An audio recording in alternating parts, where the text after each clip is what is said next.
Tampang ito ay rated SPG. Striktong patnubay at gabay ng magulang ang kailangan. Maaaring may masiselang tema, lengguwahe, karahasan, sexual, horror o droga na hindi angkop sa mga bata. Isang mapagpalang araw mga kapuso, isang nakakagulat na revelasyon ang yumanig sa lahat ng tuluyan ng harapin ni Vanessa si Angel. Sa unang pagkakataon wala nang pagtatago at wala nang takas. Matapang na ipinamukha ni Vanessa ang lahat ng kasinungalingan at panlilinlang na matagal nang itinago ni Angel sa pamilya Panganiban. Mistulang gumuho ang mundo ni Angel nang isa-isang mabunyag ang kanyang mga lihim dahil sa matinding kahihiyan at takot na tuluyang mahuli. Dali-dali siyang tumakas habang pilit na iniiwasan ang kapalarang matagal nang umahabol sa kanya. Samantala hindi nawala ng pag-asa si Vanessa sa paghahanap kay Manang Merly. Agad niya itong isinugod sa ospital matapos matagpuan na wala ng malay. Sa kabutihang palad, nailigtas ang buhay ni Manang Merly. Labis ang kanyang pasasalamat kay Vanessa dahil sa kabayanihang ipinakita nito. Naniniwala siya na malapit ng pagbayaran ni Angel ang lahat ng kanyang kasamaan.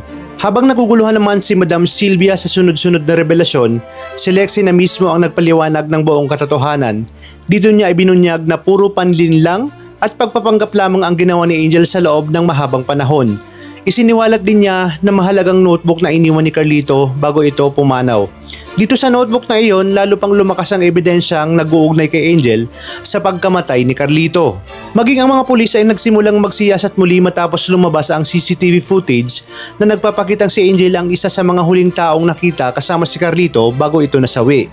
Labis ang pagkabigla ni Madam Sylvia nang mapagtanto niyang ang taong pinagkakatiwalaan nila ay posibleng siyang responsable sa trahedyang sumira sa kanilang pamilya.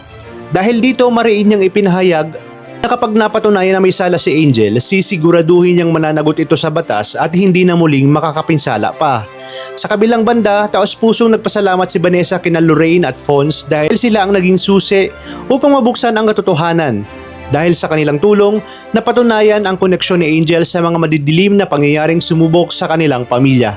Muli ring nagtagpo sina Vanessa at Marco. Sa gitna ng lahat ng sakit at pagsubok, pinili ni Marco na unawain at patawarin ang kanyang asawa. Para sa kanya, sapat nang malaman na ginawa ni Vanessa ang lahat upang ilantad ang katotohanan at makamit ang hustisya para sa kanilang anak. Ngunit habang unti-unting nabubuo ang hustisya, nananatiling mapanganib si Angel. Halip na magsisi, lalo lamang silang nilalamon ng galit at paghihigante. At sa kanyang isipan, iisa pa rin ang kanyang layunin, ang patahimigin si Vanessa magpakailanman upang ibaon sa limot ang lahat ng lihim ng kanyang itinago.